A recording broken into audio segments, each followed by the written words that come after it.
A police chase is in progress. All right, let's get to work.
Hi, I'm Andy Armstrong. Having seen all the crashes and wrecks and destruction I've done with vehicles, you might think I'm a rather odd choice to be pitching a Jaguar car. In reality, that's not the case. The truth of it is, as much as I've made a great living crashing cars, I have a huge passion for them. This is a car that I've owned for the last 20 years, raced it the whole length of Mexico.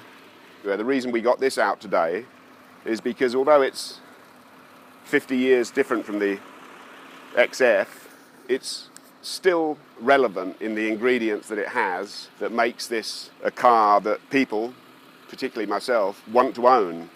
We can all quote performance numbers, speeds, times to 60, times to 100, braking distances, tons of different components.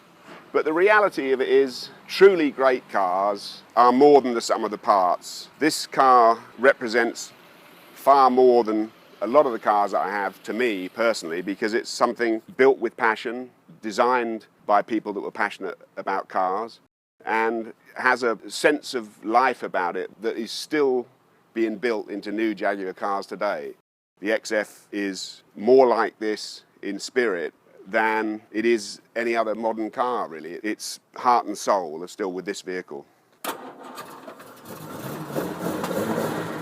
The thing about a car like a Jaguar is that it stirs different emotions in you. It's a special ingredient that has to be built into the car at a sort of design level. A car like the XF does it just as well now as this car did it 50 years before.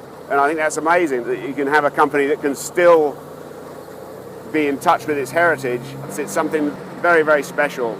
And good cars have to be more than just wanting to own. They have to be something that you want to sit in a darkened garage, that you still feel there's still something special about them.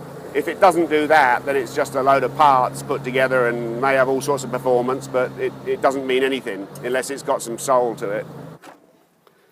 This is the heart and soul of the XK120 Jaguar that was a game changer in its day. A double overhead cam, straight six, this one with triple 45 DCOE Weber carburetors.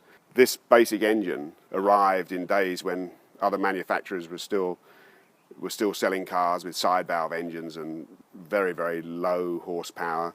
This was a genuine 120 mile an hour car. That was huge in its day. It was every bit as groundbreaking as the XF is now. The feel, the performance, the sound, everything that went with it. The modern XF is genetically the same vehicle. You can see the heritage in it. You can see the inspiration that it gives, and obviously the performance is unequaled. Every panel on this car is the original panel, and the difference is here we have two separate fuel cells and two separate Carter fuel pumps, because this car was built for long-distance vintage racing, particularly in Mexico, and it's easy to pick up bad fuel, so we built it with two separate tanks so that I could fill it up with one tank at a time. High performance is one thing, but that's not alone the thing that makes you buy a car or love it or dream about it or really enjoy every moment in it.